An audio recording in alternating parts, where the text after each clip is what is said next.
Joining me now is News Corp columnist Angela Mollard and entertainment reporter for news.com.au, Bronte Coy. Angela, what do we know about the King's short stay in hospital? Well, he went into hospital after suffering adverse effects in relation to his cancer treatment. The palace was very much on the front foot with this. They said that he was there they were watching, they were just keeping an eye on how he was, and he left not too long after, we believe. As you said, his engagements were cancelled that afternoon, and then the following day he was due to go to Birmingham, north of London, but those events were cancelled as well. What's interesting about this, Caroline, is that this, as you made the point, the King is not in remission like Kate is. He is still being treated for cancer. This is a weekly treatment, we understand. We don't know how serious it is, and we don't know what the treatment is. What's also interesting about it is that the palace are being completely transparent. And I think this relates back to 2021 when the late Queen Elizabeth went into hospital. Nobody was told. The Sun got word of it. They printed it. And there was a massive outcry in Britain that the palace was not being open about the Queen's health. Of course, King Charles is 76. He is suffering from a disease, a chronic disease. We don't know if he will ever potentially be in remission. He may be potentially terminal patient. But I think the fact the palace was on the front foot this time was incredibly interesting. And Bronte, Angela makes a great point there about the Queen and when people didn't know that she'd gone into hospital. This time around, what's the sentiment like in the UK? Well, of course, it sparked concern. The news came through at about 9 p.m. on Thursday night saying that he had... the language in the statement from the palace was very reassuring. And I will say that it was the words temporary and a brief stay in the hospital. But it is, as you both just said, it is that reminder that he's a 76-year-old man who is still suffering from cancer and experiencing treatment. We don't know what type of cancer it is. We don't know where he's at with his treatment. And it was that stark reminder because I suppose last year, once we found out his diagnosis, he actually wasn't away from the public eye for that long. He was right back into his duties. And so we saw a lot of him last year, and he maintained such a packed schedule and seemed to be doing it with a lot of energy. So it was kind of easy to forget that that's where he was at and that's what was going on weekly, out of the public eye. So this was a real reminder of that, and it kind of made everyone stop and take stock of the fact that he's going through that. There's a lot of hopefulness about it, of course, because he does seem so energised, and hopefully his engagements will pick up again this week. There'll be a lot of watching and seeing how it all unfolds because, of course, he does have that big state visit to Italy the next week, and that's already been amended partially because of the Pope's ill health and recovery himself. But we'll be watching to see where that all goes. But it really was just a strong reminder that, he's not at the end of his road and he's still undergoing that treatment, and hopefully he gets through it all. And in addition to that, Angela, it's been reported that Harry didn't know about the King's hospital visit in advance. More broadly, there's been the suggestion around this week that he's becoming increasingly isolated on probably more than one front. Is that correct? Well, that's right. It's been reported that he woke up like the rest of us and saw the news that his father had been in hospital. Look, you could argue that midday or thereabouts when the King is said to have gone into hospital would have been 4 o'clock in the morning for Harry in LA. Now, you don't want to ring him in the middle of the night and alarm him when it's, potentially the King's had, shortness of breath or dizziness or something. It sounds like it wasn't too serious, but it does illustrate that the circle of communication is not open and that Harry is not involved in that. Look, William, of course, as the heir to the throne, would have been told instantly. And you would have thought that the first thing Harry would have done would wake up to an email from the courtiers or the palace to let him know. You have to imagine that happened. It would be pretty cruel for a son to learn that his dad was in hospital and had been in hospital. But I think that's, to your point, Caroline, he's feeling increasingly isolated. There's a lot of conversation this week that he is now the spare again, where he was the spare to William in the first instance and he was the younger brother and he didn't get the attention. Now he is the spare to Meghan. She's got this high-profile new career. There's a lot of social media, a lot of chatter happening for her. The question is, what's Harry doing? He's sitting at home as a sidekick. And Bronte, on to Meghan there. She thinks she's onto a winner with her latest venture. What's been reported this week?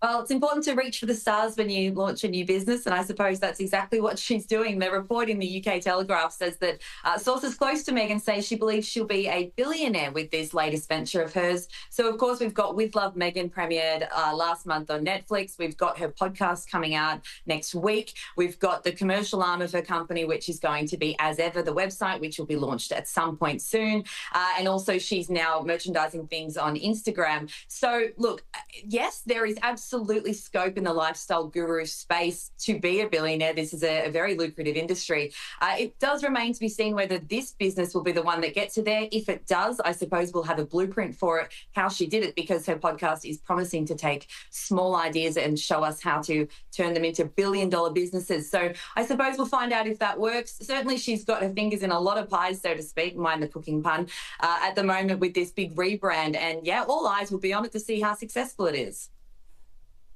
And we spoke last week about Meghan's new podcast, Confessions of a Female Founder. This week, she released this trailer. I'm Meghan, and this is Confessions of a Female Founder, a show where I chat with female entrepreneurs and friends about the sleepless nights, the lessons learned, and the laser focus that got them to where they are today. Launching April 8th, wherever you get your podcasts. Let's do this, ladies. This is not Shark Tank. Think of this as Dolphin Tank. Yes. These are very friendly. These are very friendly waters. Angela, what's been the initial reaction and what are your thoughts on where this is going? Look, I'm interested in this one. I'm a little more interested in it than I was in her last series, Archetypes. But I'm also interested in how much she's getting paid for this one because, of course, it was a $20 million Spotify deal. There's no way that Lemonada, who is making this podcast, is paying her that amount of money. So what's in it for her? And I think we now know what's in it for her. She wants to know, as Bronte just laid out, was that she wants to build a billion-dollar business and she's going to tap the brains of everyone who has done this in the past to get her there quicker. I think it's very shrewd, really smart. I actually really like her voice on podcasts, but the last one, I couldn't get past a couple of episodes because it was all me. It was all about Meghan. Now, if she can elicit great stories, great business stories that relate to other people, other particularly women who may want to start these businesses, then I'm all there for it. I love the way that she's front-footed about these things. You know, she's got this whole portfolio career going on there. But as is always the case with Meghan, she brings it back to herself. So I'm waiting. I will I'll listen to one or two. I don't hold a lot of hope that it'll sustain my interest past the first couple. Well, we're going to have to see. And also last week on the show, ladies, you'll remember we touched on Gwyneth Paltrow and the comparisons with Meghan Markle. Here is this week's instalment.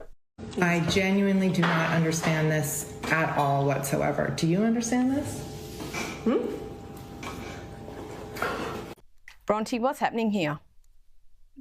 Well, since Meghan launched this new lifestyle company and brand, there have been a lot of comparisons to Gwyneth Paltrow because, of course, she's done it extremely successfully with Goop. So there was also, with that, a lot of speculation that there was maybe some tension or a feud between the two because, every time Gwyneth put out a video, there was comparisons with things that Meghan had done. And so this kind of built into a narrative that there possibly were issues between the pair. Also because Gwyneth said in an interview, it was either last month or the month before with Vanity Fair, that she didn't know Meghan, despite them being neighbours, which felt a little bit deliberate to some people. So with all that in mind, last week as sort of the speculation reached a fever pitch after another one of Gwyneth Paltrow's videos, which was sort of similar to one of Meghan's, this video came out, the one that you've just played. So it's very obvious that they were keen to nip it in the bud. But given they weren't friends before that, as Gwyneth had said herself, clearly they've banded together now to sort of make it clear that there is no beef between them, to shut down the reports entirely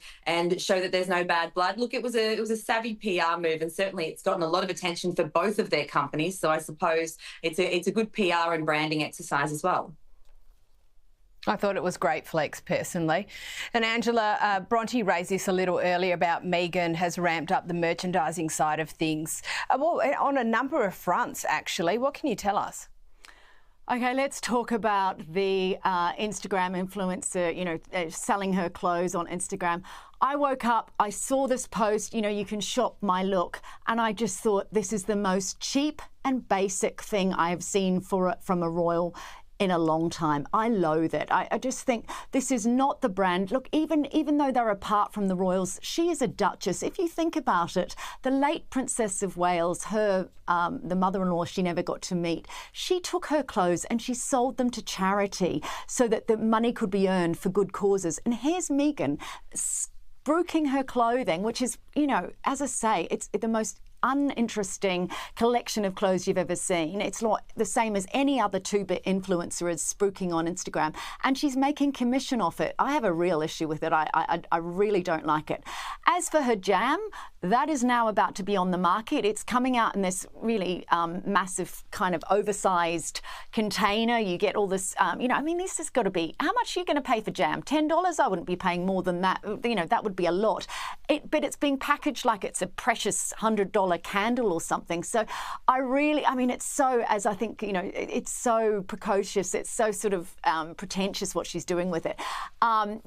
Look, I'm sure the jam tastes nice, but it's jam. She's getting a lot of attention for it, though. And what I'm really interested in is she's using those children more and more. Remember those kids that no one was ever allowed to see, and they, you know, they had to have private lives, and now they're being used to spruik everything from jam to presumably her clothes in the future, and her makeup, of course. I'm not loving it.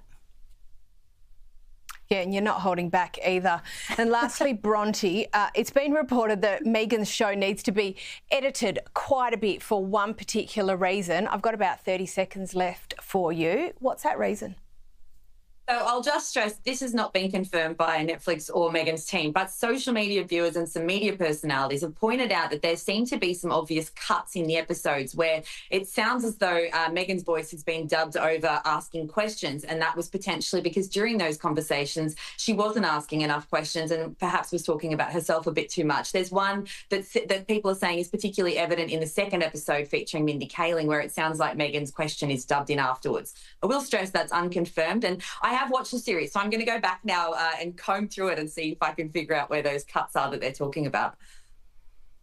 Unconfirmed, but definitely worth a second check. Angela Mollard, Bronte Coy, thank you. Hey, Royal Sussex squad.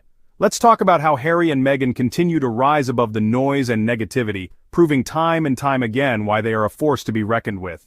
You see, while the British tabloids and their relentless critics try to bring them down, Harry and Meghan are out here doing what they do best, thriving, inspiring, and making real change. Just take a look at their recent appearances, whether it's Meghan championing women's empowerment or Harry's unwavering dedication to veterans through the Invictus Games.